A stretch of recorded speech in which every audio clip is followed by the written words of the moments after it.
Bagi kalian-kalian yang pernah mengatakan bahwa Prabowo Subianto kakinya pincang, mohon simak video ini sampai selesai. Kalian harus bertanggung jawab ya. Assalamualaikum warahmatullahi wabarakatuh. Salam, Om Swastiastu, Namo Buddhaya, salam kebajikan, dan salam sejahtera untuk kita semua. Saudaraku sebangsa dan setanah air, para penonton kanal YouTubeku yang sangat saya hormati dan sangat saya cintai. Pada kesempatan ini, saya ingin menghadirkan cuplikan-cuplikan video ke hadapan pemirsa sekalian.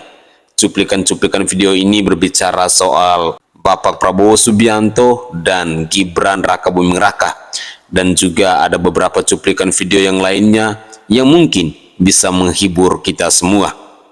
Saudara, untuk tidak memperpanjang waktu, saya ingin mengajak pemirsa sekalian, mari kita cek bersama-sama cuplikan-cuplikan video berikut ini yang diawali dengan bagi kalian-kalian yang mengatakan Bapak Prabowo Subianto kakinya pincang, mohon nonton video ini. Selamat menyaksikan. Saya tantang kalian semua yang telah menghina Bapak Prabowo kakinya pincang, diseret-seret ya. Saya tantang kalian semua untuk berada di pedalaman Papua di baris terdepan. Berani nggak? Kalau ngomong sembarangan, terus kenapa kalau emang pincang? Kalau jalan nyeret-nyeret, jangan bisanya menghina kalian semua ya. Saya ingatkan kalian, akan berbalik ke kalian jika menghina seseorang yang apalagi sudah berjuang untuk Indonesia ini. Jangan seperti itu ya. Nggak ada orang yang mau pincang, nggak ada orang mau sakit, tidak.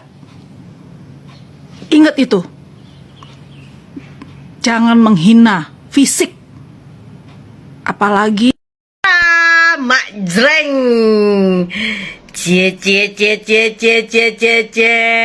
Yang tadinya teriak-teriak Jokowi anak PKI, anak Gerwani Cina, ya kan? Lalu teriak-teriak pemerintahan korup, utang luar negeri di mana-mana, Jokodok, ijazah palsu. Sekarang kalian harus ya menjilat, memuja, cari muka di depan Jokowi, dan kalian wajib memenangkan Prabowo Gibran untuk menjadi capres cawapres supaya kalian bisa mendapatkan jabatan.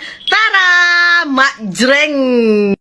Bek kiri 02 memberikan umpan lambung dengan program makan siang dan susu. Disundul saja saudara-saudara oleh sayap kanan 03 dengan isu food estate yang tak kunjung rampung. Kini bola politik dikuasai striker 01 dengan cantiknya dribble di depan gedung KPU saudara-saudara. Mengingatkan masyarakat jangan terlalu banyak makan mie instan jika tidak ingin terlahir pemimpin yang karbitan. Gibran Rakabuming Raka curhat merasa sering dibully hingga difitnah. Aku kok gemes ya ada orang satu ini lewat di beranda terus tuh. Ini yang namanya pelaku macak korban ya ini. Dia yang melanggar konstitusi, dia yang menjadi cawapres dengan cara yang tidak benar, dia yang merasa dizolimi, dia yang merasa dibully, dia yang merasa difitnah. Fitnah gimana? Kamu itu benar cuma jadi wali kota 2 tahun, kamu itu benar cuma mantan penjual martabak, atau bahkan mungkin sampai saat ini masih jadi penjual martabak. Kamu itu benar gak ada ini kualitas kamu jadi wali kota itu. Kalau di media itu kalau ngomong tuh kayak orang asal nyelemong kayak gitu. Ini teman aku orang Solo loh yang bicara seperti ini loh. Kamu ini benar bukan kuliah di Australia tapi cuma kursus gitu. Kamu ini benar mendapatkan privilege dari bapak kamu yang seorang presiden.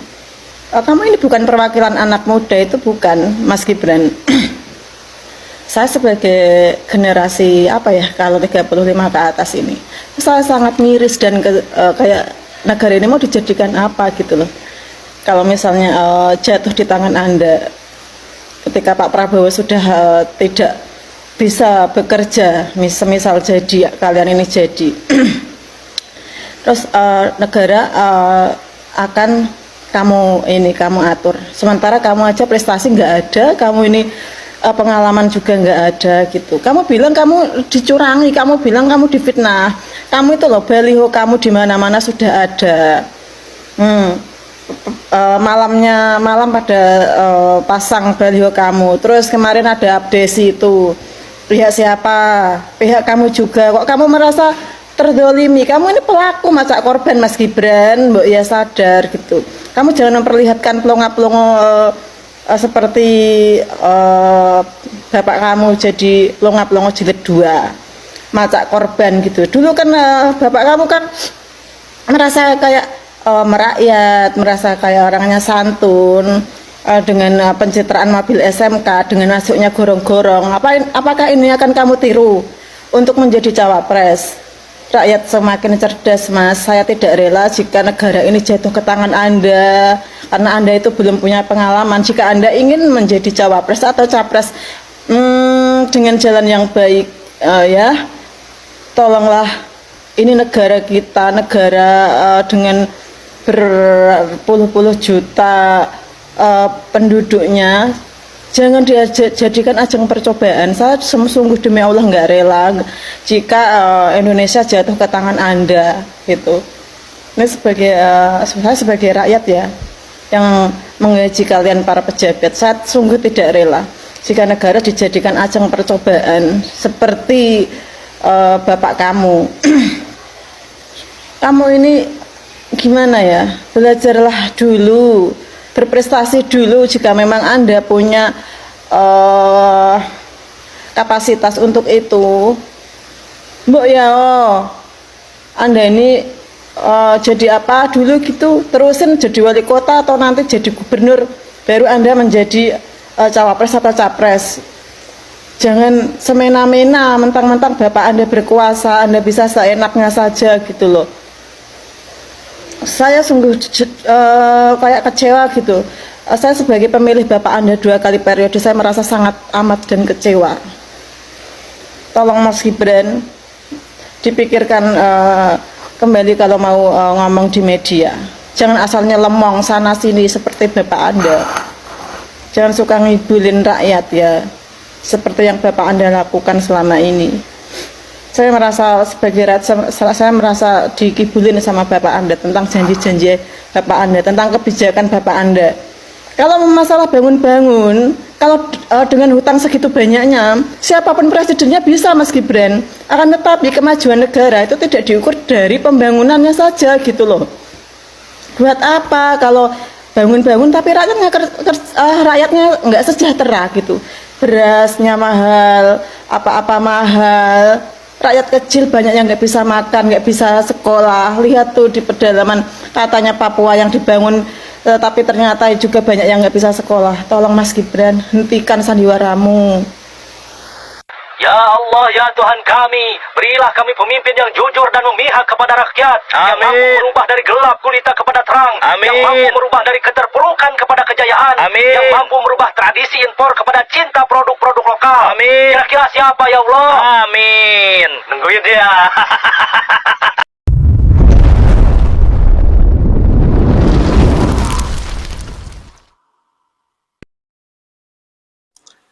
Halo guys, itulah cuplikan-cuplikan video yang bisa saya persembahkan pada sesen yang pertama. Adapun penting ketika kita mendengar tanggapan dari seorang Mbak tadi ya, yang dia mengungkapkan kekecewaannya tentang Gibran Raka Buming Raka dan juga masa pemerintahan daripada Bapak Presiden Insinyur Haji Joko Widodo ini. Itulah suara kejujuran yang datang dari rakyat. Biasanya ungkapan-ungkapan dari rakyat itu adalah kenyataan yang mereka rasakan, fakta yang sesungguhnya. Jadi memang agak susah bahwa rakyat jelata itu untuk berbohong. Karena buat apa mereka berbohong? Mereka hanya menyampaikan apa adanya sesuai dengan fakta dan fenomena yang mereka alami.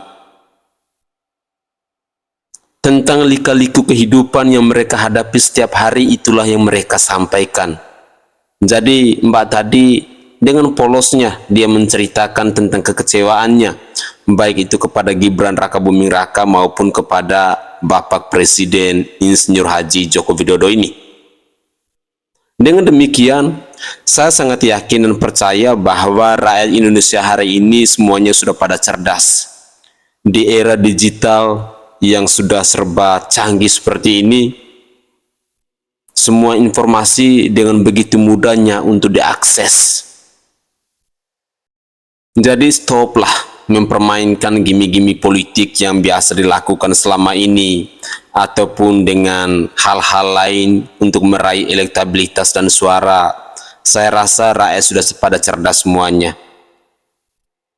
Poin-poin penting yang disampaikan oleh Mbak tadi menunjukkan bahwa Gibran Rakabuming Raka itu memang pribadi yang belum layak ya. Sekali lagi, Gibran Rakabuming Raka adalah pribadi yang belum layak untuk menjadi pemimpin nasional. Ketika dikasih kepercayaan untuk menjadi wali kota Solo dan baru menjabat 2 atau 3 tahun itu, menurut informasi, program proyek-proyek yang ada di Solo itu lebih banyak TPN punya, program strategi nasional dari pusat yang dihandle langsung oleh menteri. Ya karena dia anak Presiden Joko Widodo, makanya ada kemajuan di kota Solo. Tetapi seandainya kota Solo itu dipimpin oleh Gibran Rakabuming Raka yang bukan anak seorang presiden, saya rasa mungkin sama dengan di tempat lain. Jadi sekali lagi, saya berharap bahwa para pemirsa sekalian, kita yang rakyat Indonesia menjelang pemilu 2024 ini, mari kita berpikir lebih kritis dengan menggunakan logika akal sehat kita. Idola boleh, goblok jangan. Mari kita lanjutkan lagi. Baliho besar, cuman gagasannya kecil. Jadi balihonya besar tapi gagasannya kecil. Mohon maaf nih ya, capres-cawapres melihat bahwa masyarakat ini cuma dijajali dengan gimmick ada udah puas gitu. Udah dapat mendulang suara yang banyak dan signifikan. Itu kan menjadi bukti bahwa ya capres-cawapres ini dengan sengaja memanfaatkan kebodohan publik. Kita perlu tanamkan kepada mereka bahwa pesta demokrasi ini jangan cuma dimaknai sebagai sebuah pesta, tapi sebagai sarana titik balik bangsa. Karena apa? 5 tahun memang waktu yang katakanlah cepat ya dalam suatu periode kepemimpinan. Cuman di situ ada banyak PR negara gitu. Ya. Karena salah satu kecemasan kita sebagai anak muda adalah kami takut demokrasi di tahun 2024 ini fokus pada gimmick. Artinya Anda melihat tendensinya ke arah sana. jelas. Yang paling banyak menurut Anda siapa? Nggak masukkan iya. jadi lebih jelas. Mungkin yang paling kelihatan ya dari paslon nomor urut 2. Karena kalau katakanlah di Jogja ya Mbak ya, itu banyak banget baliho besar, cuman gagasannya kecil. Jadi balihonya besar tapi gagasannya kecil. Nggak tertulis gagasan mereka. Sama sekali, cuma nunjukin. Bahkan kalau di Jogja itu banyak yang sekarang. Tadi pagi saya perjalanan dari pos ke kampus itu melihat baliho baru Naruto. Anime Naruto, tangannya 2. Saya baru tahu kalau Naruto Nimses ya. Tapi secara overall seperti itulah yang jadi permasalahan. Apa sih gitu? Kenapa dengan menggunakan cara-cara yang seperti itu? Kenapa tidak? Saya sama sekali nggak melihat di Jogja ya konteksnya baliho yang dia menjelaskan soal kelak saya akan menuntaskan masalah sampah di Jogja dan sebagainya. Tidak ada. Penting nih, ini saya kasih tahu nih mendukung Pak Jokowi ini. Kenapa saya katakan salah itu? Kalau Pak Jokowi tidak dibantu oleh Bu Mega. Pak Jokowi itu di periode kedua, ya 2019, itu memberikan kotel efek ke PDI Perjuangan cuma 0,38% lo catat.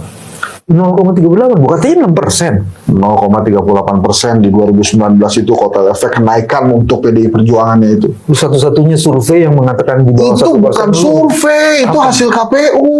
Oh, hasil KPU. Itu hasil pemilu, bukan hasil kedai kopi. 0,38%. Gimana caranya nggak dibantu PDI Perjuangan? PDI Perjuangan yang membesarkan Bu Mega, Pak Jokowi. PDI Perjuangan juga yang membuat karir politiknya Bobi dan Gibran itu naik. Jadi jangan dikesampingkan hal itu. Kalau kemudian Tempo menulis ini gara-gara Ibu Suri ya terserah. Katakan Jokowi suami yang biasa aja. Walaupun presiden juga begitu juga ya maksud gua.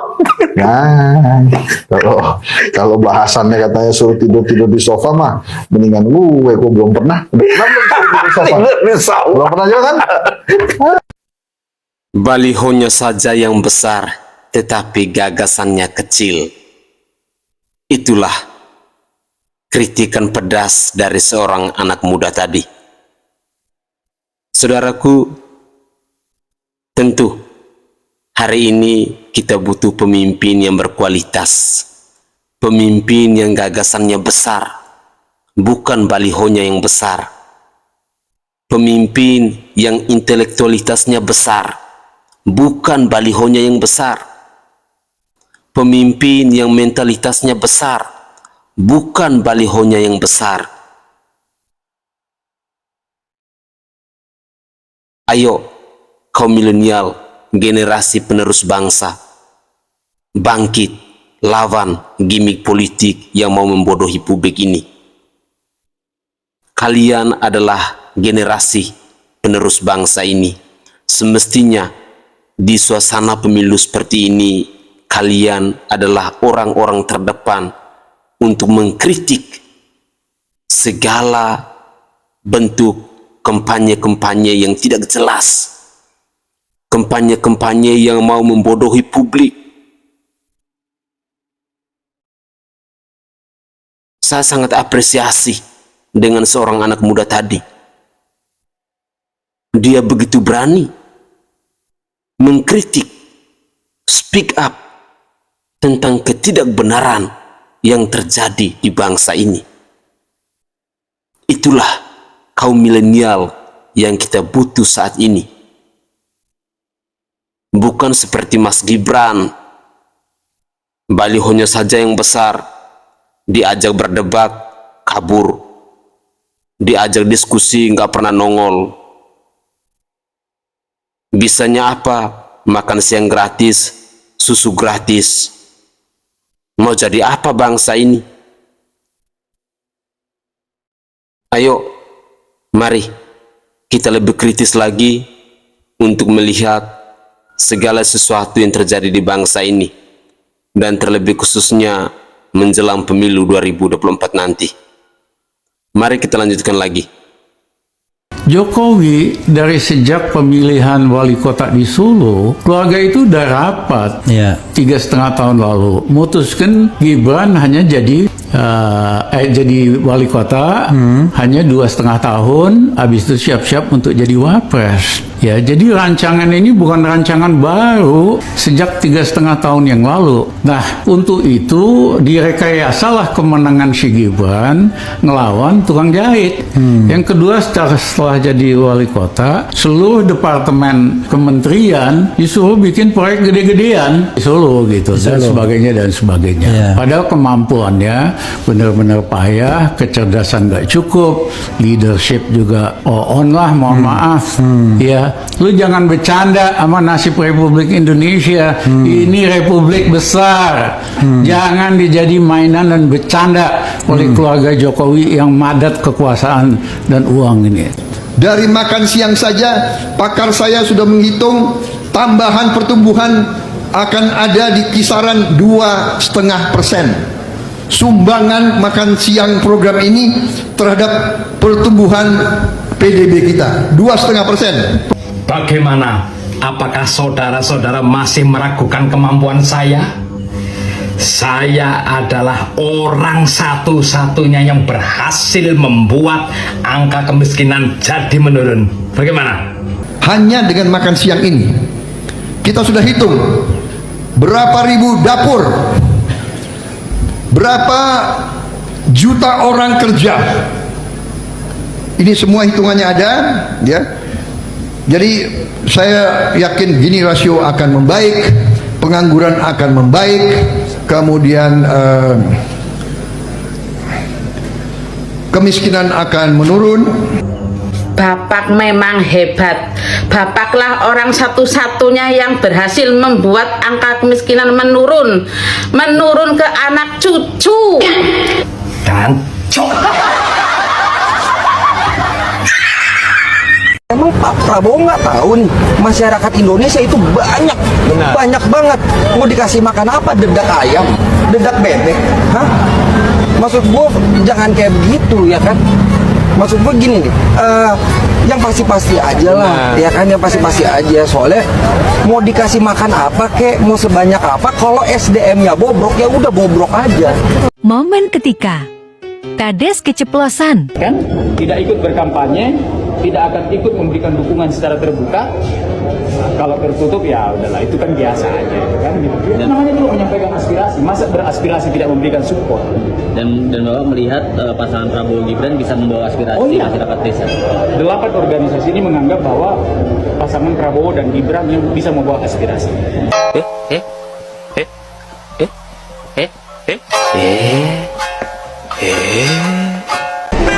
Kalian udah pernah lihat baliho ini belum? Dari kedua gambar ini, yang umurnya 72 tahun yang mana ya? Kita ini sebenarnya lagi cari presiden apa cari bayi sehat 2024 ya? Sungguh-sungguh aneh. Dari militer jadi badut. Pembodohan publik yang sangat-sangat meresahkan. Astaga, Indonesia. Prabowo Subianto tidak mau jadi pemimpin di atas perpecahan bangsa. Tidak mau dan jangan berharap saya mau ikut-ikut dalam hal-hal yang bisa memecah bangsa. Lebih baik saya tidak usah jadi apa-apa. Lebih baik saya tidak mendapat apa-apa daripada bangsa ini ribut dan pecah. Kita harus bersatu dan saya akan bekerja dengan seluruh tenaga saya untuk menjaga persatuan dan kesatuan bangsa Indonesia. Oke guys, itulah cuplikan-cuplikan video yang bisa saya persembahkan ke hadapan pemirsa sekalian, dan saya berharap bahwa dari cuplikan-cuplikan video tadi ada hal-hal positif yang bisa mengedukasi kita dan bisa menyadarkan kita demi kemajuan bangsa kita. Kritikan pedas dari netizen yang mengatakan bahwa kok ada jenderal yang jadi badut ya. Ya, itu semua hanyalah gimmick politik demi meraih elektabilitas, demi meraih suara dari masyarakat. Dengan demikian kita sebagai rakyat harus cerdas. Gunakan logika akal sehat kita dalam memilih pemimpin. Pilihlah pemimpin yang berkualitas, yang berintegritas, dan memiliki rekam jejak yang baik. Saya sangat yakin dan percaya bahwa pemirsa sekalian pasti bisa mengetahuinya. Siapa kira-kira dari pasangan Anies Rashid Baswedan bersama Muhaimin Iskandar, Prabowo Subianto dan Gibran, lalu Ganjar Pranowo dengan Bapak Profesor Dr. Mahfud MD. Dari ketiga pasangan capres-cawapres ini, siapa kira-kira yang paling berkualitas, yang paling berintegritas, yang rekam jejaknya itu baik, yang paling berpengalaman? Karena di tangan mereka lah bangsa ini kita titipkan untuk mengayomi, untuk membangun NKRI ini. Mungkin itu saja tanggapan singkat saya. Saya mohon maaf jika ada cuplikan-cuplikan video yang tidak berkenan, ataupun ada buah pikiran saya yang tidak berkenan di hati para pemirsa sekalian. Tetapi beginilah cara saya, rakyat jelata, dalam menanggapinya. Saya Sainai dari Provinsi Nusa Tenggara Timur. Saatnya kita yang rakyat jelata harus berani untuk bersuara. Salam hormat, salam NKRI, dan salam Pancasila untuk kita semua. Tetaplah semangat dan jangan lupa untuk selalu berpikir waras.